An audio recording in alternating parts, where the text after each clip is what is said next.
Well, He-Man cried a lot.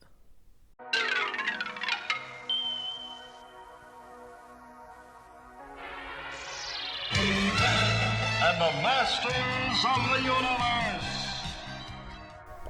This film is slop of the highest order.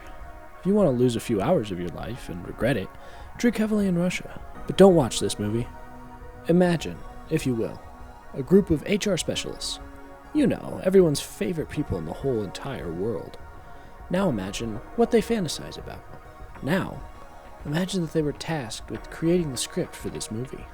We start off with an overvoice from Prince Adam talking about the world of Eternia. He gives us a little tour, tells us about the Sword of Power, tells us about how whoever uses it will become as powerful as a god, blah blah blah, hashtag Lord of the Rings did it better. Then we go to 10-year-old Adam as he complains about how he's forced to do weapons training. Let me say that again. A 10-year-old boy is whining about having to go and train with weapons. I don't know about you, but at 10 I was getting in trouble for not doing schoolwork because I was playing with bows, arrows, sticks, and anything else that slightly resembled a weapon. Anyway, pathetic Adam, it turns out, is pathetic with weapons. Man-at-Arms, aka Duncan, aka Idris Elba, tries to help him, but Adam is hopeless. Even his father, the king, is embarrassed by Adam. Anyway, Adam is embarrassed and runs off to be alone, but then Skeletor attacks, and Man-at-Arms, aka Duncan, aka Idris Elba, is really bad at defending the castle, so Skeletor takes it in like 10 minutes. Man-at-Arms, aka Duncan, aka Idris Elba, okay, I'm gonna stop doing that, fights Trapjaw and loses, but Trapjaw doesn't kill him so that he can be in the rest of the movie. Skeletor and his men surround the king, queen, and Adam on the bridge to Castle Grayskull, but the king tells them to run. So Adam and the queen walk slowly by Skeletor's men and they just let them pass so that the rest of the movie can happen. We're like maybe 10 minutes into this thing and it only gets worse. So the king tries to fight Skeletor, but he's bad at fighting, so he's captured. The sorceress gives Adam the sword and opens a portal for him to go through and tells him not to lose the sword no matter what. Then Skeletor arrives and Adam jumps through the portal. So he immediately loses the sword because of his weak grip strength and he crashes into a lake. Hard cut to 15 years later, Adam is telling all this to a girl on a date and she thinks he is crazy, understandably. He goes home to his gay roommate who is crying. I lost count of how many times He-Man cries in this movie. I think it's 4 or 5. I think every main male character in this movie cries at some point. Man-at-Arms, the King, Fisto, Ram Man. Skeletor doesn't cry, but he's technically a skeleton and not a man. So yeah, but you know who doesn't cry? Any of the women. So at this point I was like, okay, we had a stupid start, but now here's Adam. He has grown. He wants to get back to Eternia. He must have been training himself for the big fight with Skeletor. Martial arts, strength training, tactics. You know, the stuff any man would learn if he had a clear goal of returning home and defeating the evil skeleton man with an army of monsters. So, what has Adam been up to? He works in HR. Let me run over that again. Over the last 15 years, Prince Adam, the heir to the throne of Eternia, the boy that was tasked by the sorceress to protect the Sword of Power that will turn you into a god, got an HR job. That's it. Nothing else. I mean, his room is covered in drawings from his childhood. This man, and I do use that word loosely, still has the mindset of a prepubescent child. And let me tell you, that is the type of person that I want to spend 2.5 hours of my life and $15 to hang out with.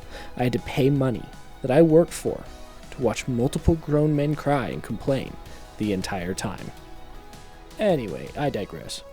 Let's speedrun the rest of this because I'm bored thinking about this movie. Almost as bored as I was when I was watching it.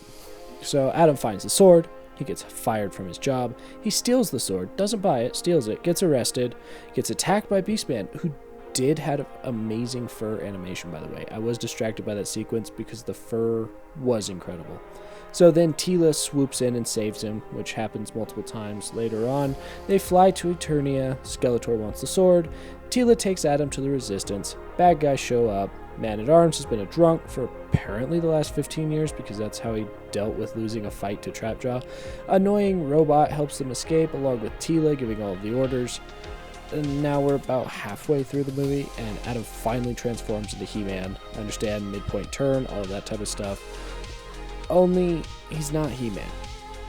You know in the cartoon how Prince Adam is an absolute unit of a man under that pink outfit? How he pretends to be a fop but secretly really is He-Man, even though he may not have the sword?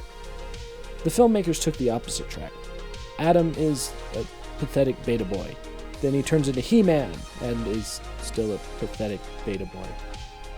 So, bad guy fight, escape from resistance, flying chase sequence. They escape but crash. Skeletor is angry that they escaped. He-Man is friend-zoned by Teela, and I'm not joking here. Teela just full-on tells He-Man that he is her friend in a very awkward scene. It was very cringe-inducing. So He-Man is about to cry because he was rejected, but then Skeletor talks to them with his big holographic projection, telling them that Adam's father and mother are still alive, so they decide to go to get them. They show up, and instead of He-Man going in alone, the smart thing to do, the others go in with him for the sole purpose of giving themselves up and getting put into a holding cell. Hollywood should write a book on tactics. It would be a useful training tool for what not to do.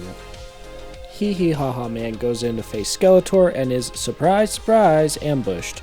So then there's a little fight with a couple of random guys. There were some moving pictures on screen that constituted a fight. Then Beta Boy drops the ceiling on Skeletor and his father, which was kind of funny. I had to hold in a laugh right there because Adam just killed his father, who he went to save. There was a death scene of the father, but I was about to fall asleep, so I don't know, something about being proud of him, generic Hollywood death scene talk. Skeletor isn't dead though, which is a little fact that our moronic hero forgot about. Skeletor gets the sword and throws Adam in the cell with everyone else, and I mean the rest of the resistance.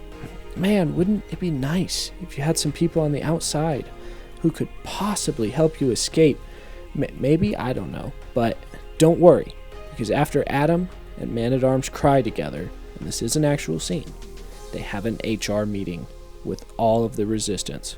Ram Man, Fisto, a bunch of random extras. And after Adam gives the most cringeworthy speech to all of them, they break out of the holding cell, in a physics-defying way, of course, and march out to Queen's Princes of the Universe. It's only one word off, guys. Slow-mo, dust, they were almost cool for a moment. Then they put in another joke, and all started coughing from the dust, and it was so funny, and everyone was laughing. No, I'm joking. Nobody laughed in the theater, hardly at all, in that entire movie. A few kids laughed at some of the jokes, but it wasn't funny. It was lame and pathetic.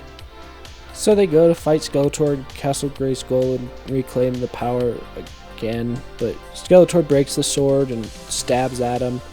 I was fine with that, to be honest. Unfortunately, Adam wasn't dead, and the sorceress appears to him and tells him that the power was inside him all along and that he didn't need the sword, so this whole movie was pointless, really.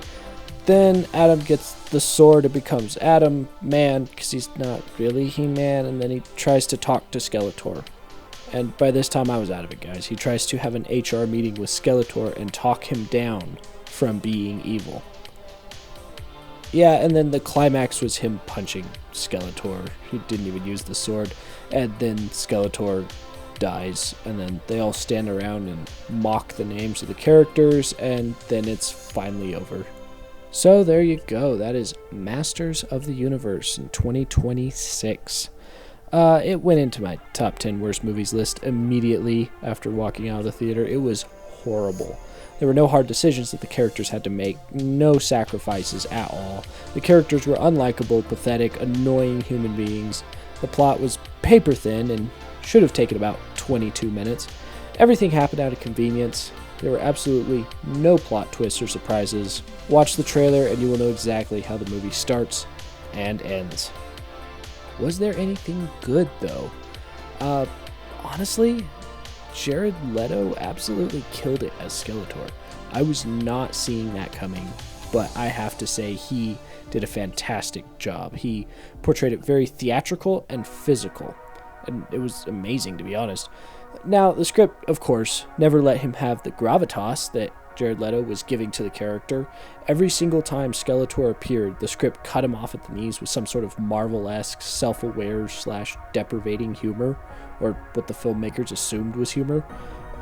Also, I have to say, Idris Elba looked like he was just having fun. The character was horrible, but Idris Elba was happy to be there. He looked like he was 10 years old again, playing with his He-Man toys, which probably happened. I don't know. Now, I get it. Some of you watching this probably like this movie, and that's fine. Entertainment is, after all, a subjective term, meaning you can like something that I don't like, and I can like things that you don't like, and it's all okay. On my scale, I put it here. Pure content, no substance, no entertainment value. Don't recommend watching it. But thank you for watching this far. If you want to support me, then subscribe here. And if you want to support me even more, then you could subscribe on Substack, where I put behind-the-scenes stuff and other goodies. Thank you so much for watching. I'm JC, and I am out.